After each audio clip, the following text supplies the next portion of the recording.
Story 1. The Vanishing of Angela Brown. Angela Brown was a seasoned solo traveler, known for her love of secluded beaches and unexplored shores. In June 2016, she arrived in Placencia, a small, picturesque village on the coast of Belize, famous for its pristine beaches and tranquil waters.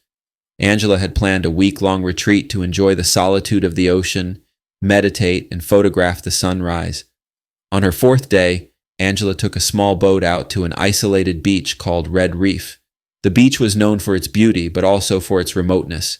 Only accessible by boat, it was a haven for those seeking total isolation. Locals warned that the waters around Red Reef could be treacherous due to unpredictable tides and sudden currents, but Angela was undeterred.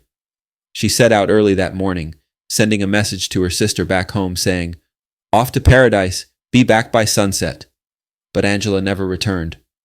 By dusk, when she failed to come back to the mainland, the boat owner who had taken her out became concerned.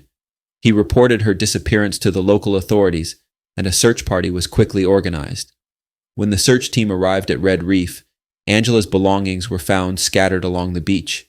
Her sandals, camera, and a half-filled water bottle were lying on the sand as if she had been interrupted mid-activity.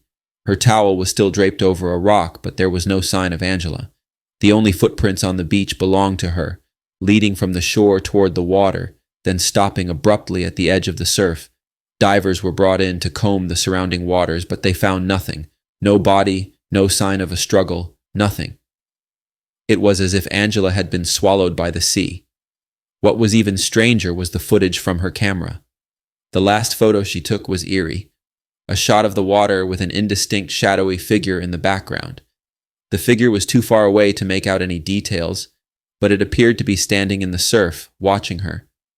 Locals began whispering about ancient Belizean legends of the lurker, a mythical sea spirit that supposedly inhabited the waters around Red Reef. According to folklore, the lurker would emerge from the depths to claim those who dared venture too close to its domain, pulling them into the ocean to never be seen again. To this day, Angela Brown's disappearance remains a mystery. No further traces of her were ever found, and her family still struggles with the unanswered questions. Whether Angela met with a tragic accident or something more sinister claimed her, no one will ever truly know. Red Reef has since been avoided by most travelers, and those who do visit are warned never to turn their backs on the sea. Story 2. The Haunted Beach of El Playón. El Playón Beach in El Salvador is a beautiful but ominous place. For centuries, the area had been a sacred site for indigenous people, who believed it was cursed by the spirits of those who had died in the treacherous waters. Over time, strange disappearances and chilling stories only added to the beach's haunted reputation. In 2011, a group of 5 friends decided to spend a weekend at El Playón, despite its grim history. They had heard the stories but laughed them off as superstitions. To them, the beach was just another beautiful remote spot to escape the pressures of city life. Their trip started normally enough, swimming, drinking, and playing music by the fire. On the second night, strange things began happening. As they sat around the fire, they heard a faint whispering sound. At first, they thought it was the wind, but the whispers grew louder, like the murmur of many voices surrounding them. One of the group, Jose, got up and walked toward the water, saying he could see figures in the waves. His friends tried to stop him, but Jose seemed entranced, his eyes fixed on the dark sea. As he reached the edge of the water, something extraordinary happened. He stopped dead in his tracks and stood there, completely still. Suddenly, a wave crashed against him, and in an instant, he was gone, pulled into the ocean without a trace. Panic set in among the remaining 4. They ran up and down the beach screaming for help, but the remote location offered no escape, no one to hear their cries. They were forced to wait until dawn before they could contact authorities. The search for Jose lasted 2 weeks, but no body was ever recovered. What made the situation even more disturbing were the testimonies of the friends. All of them reported seeing shadowy figures standing in the water that night, watching them. The police dismissed these accounts as the product of stress and grief, but the locals knew better. Legends had long circulated that El Playon was haunted by the souls of those who had drowned there, unable to move on and condemned to roam the shore for eternity. It was said that these spirits lured the living into the water, pulling them to their deaths so they would never be alone in their suffering. The 4 survivors never returned to El Playon, and they spoke little of what happened that night. They all agreed on one thing, though. Whatever had taken Jose wasn't human, and it was still waiting for its next victim. Story 3. The Stalker at Folly Beach. Folly Beach, South Carolina is known for its scenic coastline and lively surf culture, but in the summer of 2018, it became the setting for a terrifying ordeal that still haunts the local community. It was supposed to be a fun weekend for 3 college students, Amanda, Greg, and Lisa, who rented a small beach house just steps away from the water. On their second night, after spending the day sunbathing and swimming, the trio decided to walk along the beach at sunset. The beach was mostly empty by this time, with just a few families packing up and heading home. As they walked, Amanda noticed a man following them at a distance. He was tall, wearing a dark hoodie despite the warm weather, and his face was obscured. At first, Amanda didn't mention it, not wanting to alarm her friends. But as they walked farther along the shore, the man continued to trail them, staying about 50 yards behind. After an hour of this, Amanda finally pointed him out to Greg and Lisa. Greg waved it off, joking that it was probably just some guy who was also taking a walk, but Amanda couldn't shake the feeling of dread growing in the pit of her stomach. When they turned to head back to the beach house, they noticed the man was now closer. His slow, deliberate pace seemed menacing. They quickened their steps, trying not to look back. But no matter how fast they moved, the man kept pace. By the time they reached their rental, he was only a few yards away. They rushed inside, locking the door behind them and drawing the curtains. For the next hour, they sat inside, trying to calm down and convince themselves that the man was just a beachgoer who happened to be walking the same way. But their fears were confirmed when Greg peeked through the curtains and saw the man standing in the dunes, staring directly at their house. Panicking, they called the police. Officers arrived quickly, but by the time they got there, the man had vanished into the night. The police told them it was likely just a homeless man wandering the beach, but the students weren't convinced. That night, Amanda was jolted awake by a tapping sound on the window. Her heart raced as she listened intently, praying it was just her imagination. But then she heard it again, a soft, deliberate tap, like someone gently knocking on the glass. Terrified, she woke Greg and Lisa, who heard the noise too. Greg, trying to be brave, went to the window. He pulled back the curtain just an inch, and there, standing inches away, was the man, his face now fully visible, leering through the glass. They called the police again, but once more, the man disappeared before they arrived. The officers searched the area, but found no sign of him. For the rest of their stay, the 3 friends barely slept, and when they finally left, they swore they'd never return to Folly Beach. The man was never identified, and no further sightings were reported, but Amanda still has nightmares of his face pressed against the window, watching them. Whatever his intentions were, she's certain they were far from innocent. Story 1. The Lady in White. John Mitchell had been a trucker for over 15 years, crisscrossing the United States through endless nights, often in silence except for the hum of his rig. He was no stranger to strange things on the road, from wild animals darting across the highway to the occasional hitchhiker trying to flag down a ride in the middle of nowhere. But nothing prepared him for what happened one rainy night on a desolate stretch of Highway 93 in Nevada. It was close to midnight, and the rain was coming down hard, making visibility almost impossible. John had been driving for hours without a break and was eager to reach a rest stop. As he rounded a sharp bend, his headlights illuminated a figure standing on the side of the road. It was a woman, soaked to the bone, wearing an old-fashioned white dress. Her long hair clung to her face, and she raised a trembling hand to signal for help. John pulled over instinctively, his truck groaning to a stop. The woman didn't move for a moment, just stared at him. Then, without a word, she approached the passenger side door. John opened the window slightly, rain splattering in. "Do you need help?" he asked. She nodded silently, her eyes hollow and lifeless. She opened the door and climbed in, sitting rigidly in the passenger seat. John felt a chill run down his spine, despite the warmth of the truck's heater. He tried to make conversation, but the woman remained silent, staring straight ahead. After a few miles, John noticed something even more unsettling. The woman wasn't wet anymore. Her dress, which had been soaked through just minutes ago, was now completely dry. His heart began to race. He stole glances at her, and each time her expression seemed more eerie, her eyes sunken deeper, her skin paler. Suddenly, the radio flickered to life, though John hadn't touched it. Static filled the cab, followed by a faint whispering sound. He couldn't make out the words, but it felt like a warning. John's grip on the steering wheel tightened, his mind racing. Something was very wrong. When they reached a small rundown truck stop, John decided to pull in and call it a night.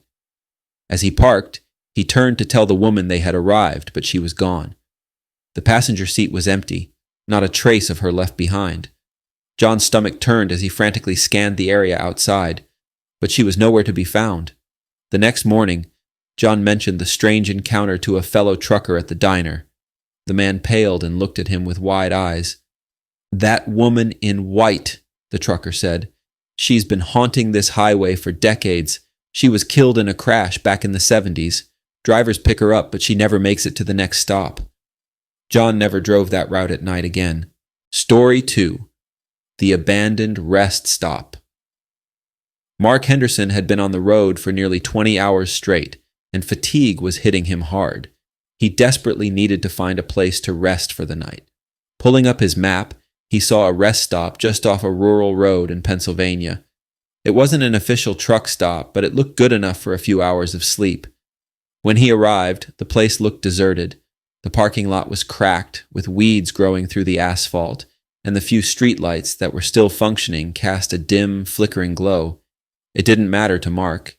He just needed to sleep. He parked his truck and climbed into the back to get some rest. Mark awoke a few hours later to a strange tapping sound on his window. Groggy and disoriented, he glanced at the clock. 3:17 a.m. The tapping continued, soft but persistent. Mark's heart began to pound as he peered through the curtain, expecting to see a person standing outside. But there was no one there. He shrugged it off as wind, or maybe an animal. But then it happened again. Tap, tap, tap. This time, it was coming from the passenger side window. Mark quickly climbed into the driver's seat and flicked on the headlights. The beams illuminated the empty parking lot, but something wasn't right. There, just at the edge of the light, stood a figure. It was barely visible, almost blending into the night, but it was there.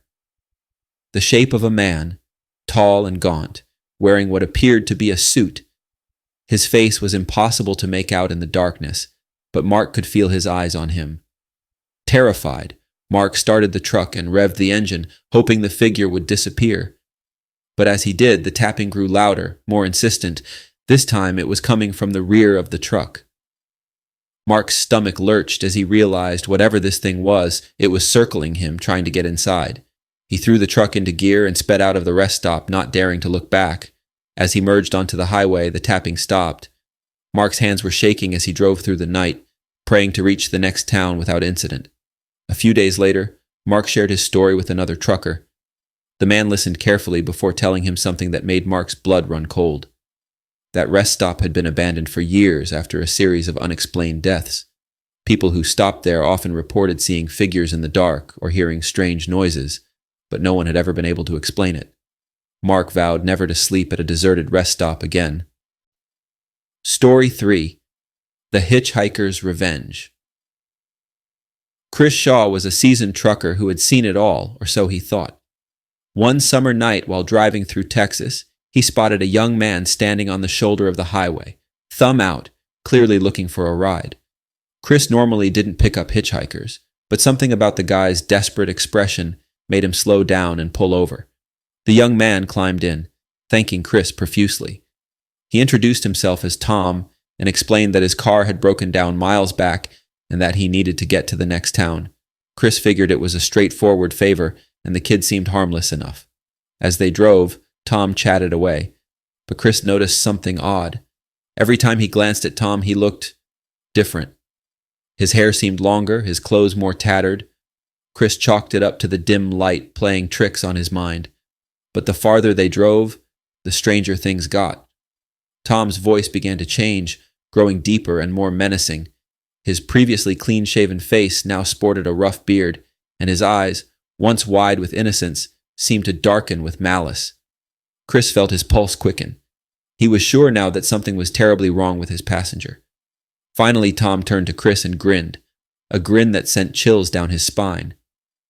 "You shouldn't have picked me up," he said, his voice no longer friendly.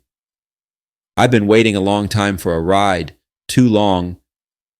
Suddenly, the temperature in the cab dropped, and Chris could see his breath fogging in the air. He glanced at the dashboard. Everything was malfunctioning. The radio blared static, the speedometer spun wildly, and the lights flickered. Panicked, Chris swerved the truck to the side of the road and shouted for Tom to get out. But when he turned to face him, Tom was gone. The passenger seat was empty. Chris jumped out of the truck, looking around in the darkness, but there was no sign of Tom anywhere. Shaken, Chris climbed back into the truck, locking the doors. He continued driving, heart pounding, until he reached the next truck stop. When he finally pulled in and stopped, he sat there in silence for a long time, trying to comprehend what had just happened. Later, Chris heard from another trucker about a local legend, a hitchhiker who had been killed in a hit-and-run years ago, and who now haunted the highway, seeking revenge on those who picked him up. Chris never drove that route at night again, terrified that one day Tom might return for the ride he never finished. Story 1. The Man in the Backseat. In the summer of 1982, Sarah had just graduated from college and wanted to see the country before settling down. The trip was supposed to be simple: hitchhike across the Midwest with her boyfriend, Andrew. They figured their youthful charm and smiles would get them rides easily enough. After a week of traveling through small towns and sleepy highways, they were picked up by a man driving a beat-up station wagon late one evening. He seemed kind enough, offered them water, talked about the area, and seemed delighted to share travel tips. His demeanor was friendly, almost fatherly, but something was off about the way he kept glancing into the rearview mirror, almost obsessively. Sarah noticed it, but Andrew was relaxed and leaned into conversation. The trip dragged on, and as dusk settled into night, the man's jovial tone began to fade. He became quieter, his knuckles turning white as he gripped the steering wheel. Occasionally, Sarah caught him looking back as though something, or someone, was in the back seat. At one point, he abruptly pulled the car over on the side of the road, staring at the darkness in the rearview mirror. "Do you see him?" he muttered. "See who?" Sarah asked, her voice tight. The man's face twisted in frustration. "The man in the back seat. He's been following me for days." Andrew turned and looked. The back seat was empty, just the two of them and their bags, but the driver was adamant, pointing at what he insisted was an invisible figure. Suddenly he started the car and began speeding down the road, muttering about getting away before he could catch up. Terrified, Sarah gripped Andrew's arm. Something was very wrong. Before they could make sense of it, the man veered off the road, crashing the car into a ditch. As the dust settled, Sarah and Andrew managed to crawl out, shaken but alive. The driver, however, lay motionless, a look of wide-eyed horror frozen on his face. When the authorities arrived, they confirmed the man had no history of mental illness, but the coroner revealed something far more disturbing. The man had been dead for hours before the crash. Story 2. The Kindly Old Woman. It was the winter of 1975, and Jake, a long-haul trucker, found himself stranded in a snowstorm near a desolate stretch of road in Alaska. His truck had broken down, and there wasn't a sign of life for miles. With no way to fix it himself, Jake bundled up in layers of clothing and started walking in the direction of the nearest town, hoping someone would pick him up along the way. As the temperature dropped and the snow intensified, Jake's hopes began to fade. The roads were empty, and he was running out of energy. Just when he thought he might freeze to death, an old blue sedan pulled up beside him. The driver was a little old woman, dressed in a heavy fur coat with a warm smile. She rolled down her window and asked if Jake needed a ride to the nearest town. Grateful, Jake climbed into the back seat, too exhausted to care that there wasn't much conversation between them. The warmth of the car and the soft hum of the engine were all that mattered. The old woman didn't say much, but occasionally she'd hum an old folk song as they drove. Jake closed his eyes, his body relaxing in the warmth, when suddenly he jolted awake. They had arrived in a small town, but something was wrong. The streets were completely deserted, no lights in the windows, no signs of life at all. "Where is everyone?" Jake asked, confused. The old woman smiled kindly. "They're all gone. Been gone for years." The car came to a slow stop in front of an old, crumbling house. The air outside was even colder now, and a thick fog began to roll in. Jake glanced back at the woman in the driver's seat. She was still smiling, but her eyes had gone cold, lifeless. As he looked closer, he noticed the frost on her lips and the unnatural stiffness of her movements. Before Jake could open the door, she leaned in and whispered, "They've been waiting for you." Panic surged through him as he scrambled to get out of the car. He ran back toward the road, heart pounding, convinced the woman was no longer human. When he finally found help the next morning, he learned that the road where he was picked up had been closed for decades. The town, too, had been abandoned long ago, after a terrible winter claimed the lives of every resident, including an old woman who had once driven the only car in town. Story 3. The Unmarked Van.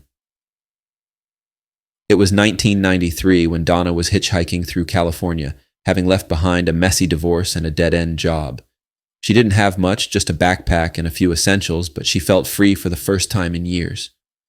On the third day of her journey, she was picked up by a man driving an old, unmarked van. At first glance, the driver seemed normal enough.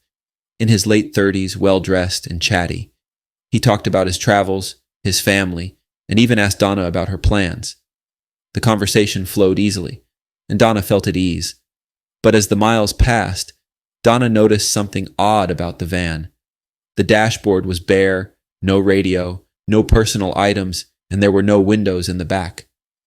Every now and then, she'd glance behind her and catch sight of what looked like old tools and ropes scattered across the floor. A nervous feeling began to grow in her stomach. At one point, the man mentioned a shortcut through a back road, saying it would get her to her destination faster. Donna, already feeling uneasy, politely declined, but the driver insisted. When he made an unexpected turn down a narrow dirt road, Donna's heart raced. The trees on either side grew thicker, blocking out the sunlight. Something was very wrong. She casually mentioned wanting to get out, claiming she needed to use the bathroom. But the man ignored her, his smile tightening. Desperation set in, and Donna knew she had to act fast. As they slowed down to navigate a sharp curve, she grabbed the door handle and jumped out of the van, hitting the ground hard and rolling into the ditch. She didn't stop to look back. Instead, she sprinted through the woods, branches scratching her face, until she reached a highway where she flagged down a passing car. When she reported the incident, the police took her seriously, especially after she described the van. They had been investigating a series of disappearances in the area, all involving young women who had last been seen hitchhiking. The man and his van were never found. Story 4. The Wrong Passenger. In 1969, Mark was hitchhiking through Texas, hoping to make his way to Austin in time for a concert. The sun was beginning to set when a pickup truck pulled over to give him a ride. The driver was a burly man in his 40s, friendly enough, and the two made small talk as the truck sped down the highway. The driver seemed eager to talk about his family, specifically his daughter, who had disappeared years ago. Mark listened, trying to be polite, but something about the man's intensity made him uncomfortable. The way his eyes darkened when he spoke of her disappearance, the way his grip on the steering wheel tightened until his knuckles went white. Half an hour into the ride, the man suddenly slammed on the brakes, pulling the truck to a screeching halt on the side of the road. He turned to Mark, his face contorted with rage. "You remind me of the bastard who took her," he growled. Mark's heart pounded as the driver reached under his seat, pulling out a hunting knife. Mark tried to reason with him, insisting he wasn't involved, that he didn't even know the man's daughter, but the driver wouldn't listen. His eyes were wild, consumed by grief and anger. In a desperate move, Mark flung open the truck door and ran for his life. sprinting down the highway until he found refuge in a roadside diner. The driver never followed, but Mark later learned that the man had been arrested years prior for attacking another hitchhiker under the same delusion.